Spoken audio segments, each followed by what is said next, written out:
denominan alcalinos. Ahí ellos mueren. Otra cosa adicional es el potencial de oxígeno. O sea, si tiene oxígeno, el alimento también les gusta mucho. La otra cosa es el agua. El agua es un factor fundamental. Como lo vimos en la tabla anterior, si el alimento tiene poca agua, los microorganismos no llegan, pero si tiene mucha, ahí llegan fácilmente, proliferan y lo descomponen. Hay unos alimentos muy especiales que cumplen con unas condiciones que se denominan constituyentes antimicrobianos, o sea que tienen sustancias dentro de sí que son antimicrobianas. Un ejemplo de ello es el ajo. El ajo tiene sustancias antimicrobianas que evitan al máximo que los microorganismos lleguen y lo descompongan. Si ustedes ven, el ajo inclusive se utiliza como plaguicida o para matar los hongos de algunas plantas cuando nosotros tenemos un jardín o tenemos un cultivo de un frutal. Entonces hay constituyentes antimicrobianos que nos ayudan. Hay otros como el romero que también lo tienen, ¿cierto? El eucalipto que tienen constituyentes antimicrobianos. Y la última característica especial es la estructura biológica.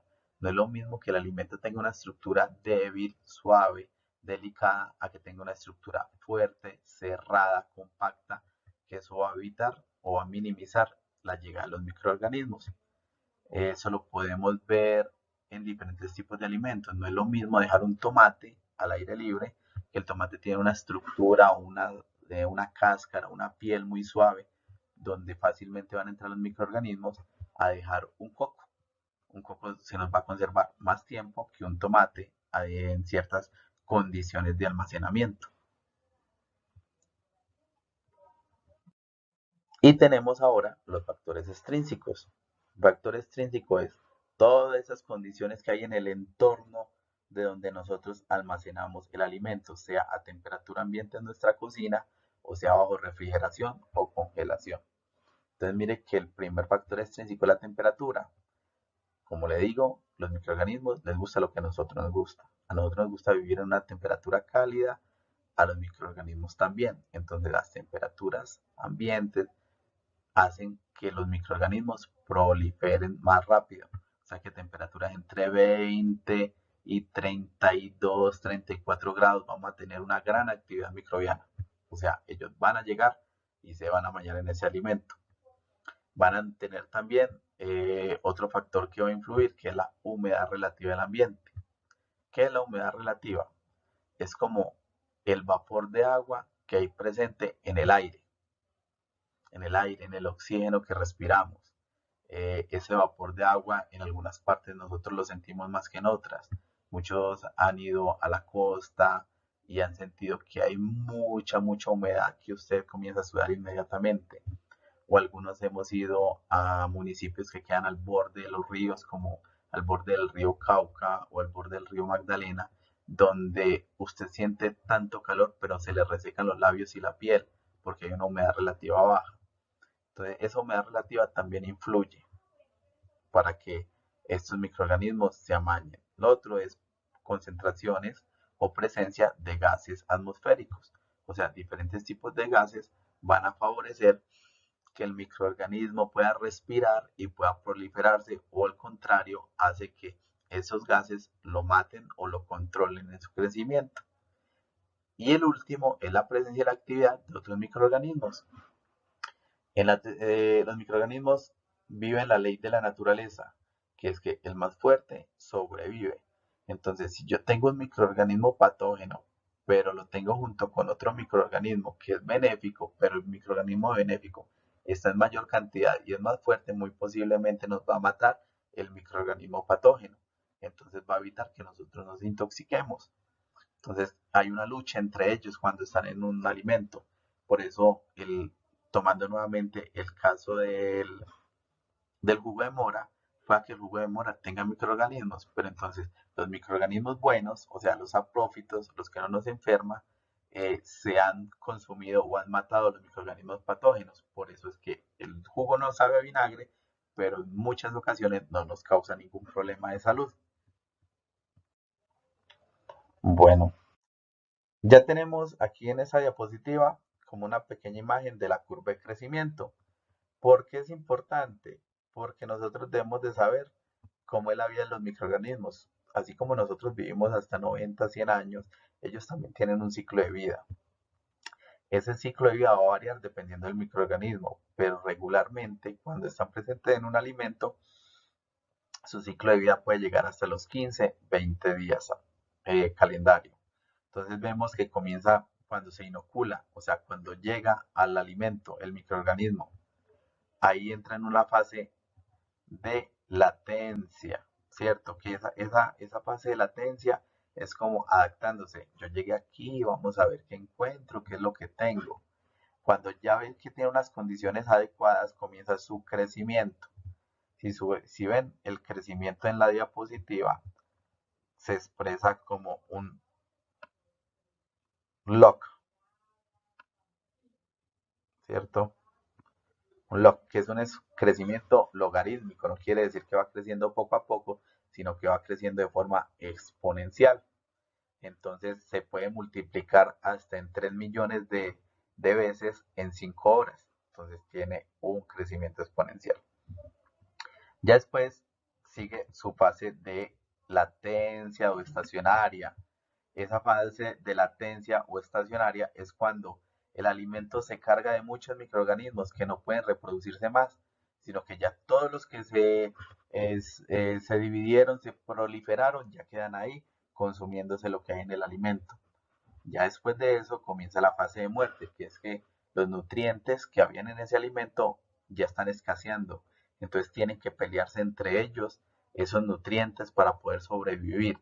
Y en ese camino mueren muchos, hasta que ya desaparecen todos ellos y pueden comenzar a aparecer otros diferentes o ya definitivamente el alimento se descompone y le mueren todos los microorganismos.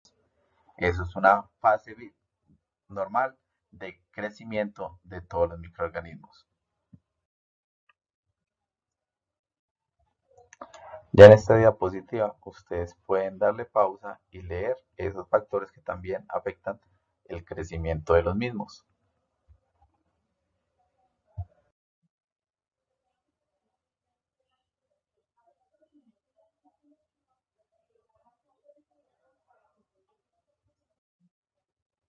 Entonces, ya acá vamos a hablar de esos factores extrínsecos que afectan la proliferación de los microorganismos. Entonces, la temperatura es uno de esos factores y todos los hemos evidenciado cuando tenemos problemas con nuestra nevera, ¿cierto? Entonces, los microorganismos les gusta crecer a temperaturas cercanas a la de nuestro cuerpo humano. O sea que las temperaturas en promedio entre 34 y 36 grados son muy ideales para ello, a pesar de que vemos que gran variedad de microorganismos pueden crecer a temperaturas más bajas. Por eso los alimentos debemos de conservarlos, ¿cierto? A temperaturas de refrigeración, aquellos que se pueden descomponer más fácilmente, que son los que pueden causar mayor número de enfermedades.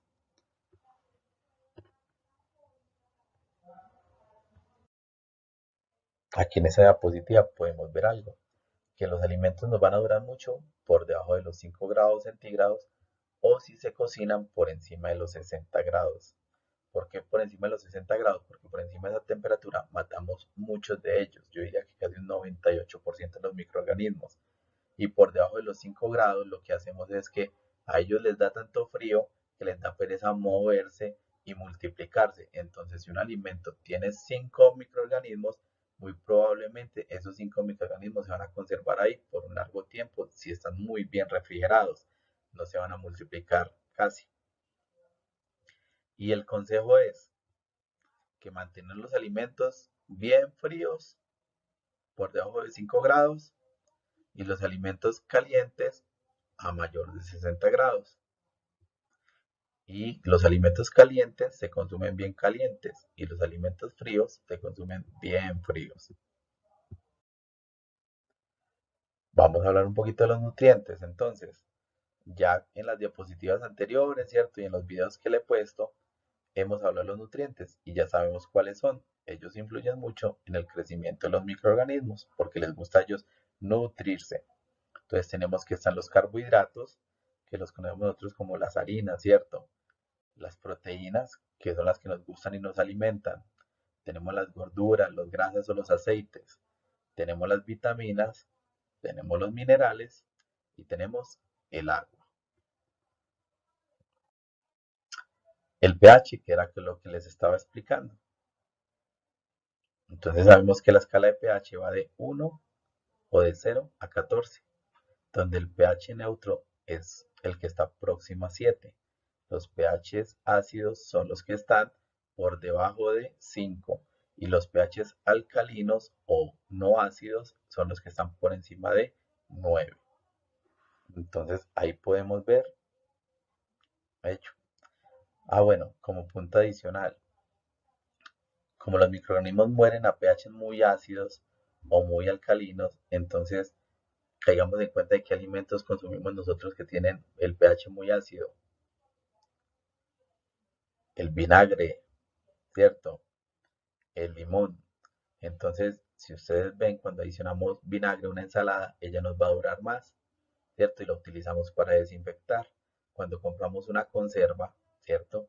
Ella muchas veces viene en vinagre y ese vinagre ayuda a que allí no crezcan los microorganismos. El tiempo. Muchachos, mire, el tiempo es fundamental porque a pesar de que nosotros tengamos un alimento que lo hemos almacenado bien, que lo hayamos guardado perfectamente, que lo tengamos a una temperatura adecuada, el tiempo puede ayudar o puede, perdón, perjudicar este alimento porque hace que cambien las condiciones propias del mismo y de una u otra manera los microorganismos logren llegar allí y logren contaminar este producto alimenticio. Y ya, si en algún momento llegan estos microorganismos, ellos comienzan a proliferar. ¿Qué es proliferar? Ellos no son como nosotros, que es hombre con mujer para poder tener un hijo.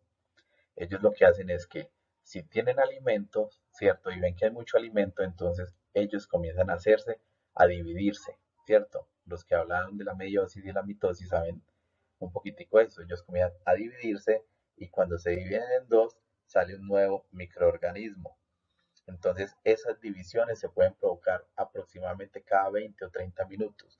Entonces, si los dejamos mucho tiempo en unas condiciones que no sean adecuadas de almacenamiento y de empaque, estos microorganismos van a llegar allí y cada 20 o 30 minutos se van a multiplicar. O sea que de uno vamos a tener a los 20 minutos 2. A los 40 minutos, ¿cuántos vamos a tener? Vamos a tener 6. ¿Cierto? A los otros 20 minutos, ¿cuánto vamos a tener? 12. ¿Sí? Entonces vamos a tener todo este tipo de microorganismos creciendo en nuestros productos alimenticios. Mire, en la diapositiva podemos decir que en un periodo de 8 horas, ¿cierto? Podemos tener tantos millones de microorganismos y en un proceso de 10 horas podemos tener hasta 1.000 millones de los mismos. La humedad relativa del ambiente es el agua libre, como les estaba explicando. Y la importancia es porque a ellos les gusta tener también humedad y si allí la encuentran va a ser una fuente de proliferación. Ya vamos a entrar a otros factores que son los de procesamiento. Los factores de procesamiento son los que nos van a ayudar a nosotros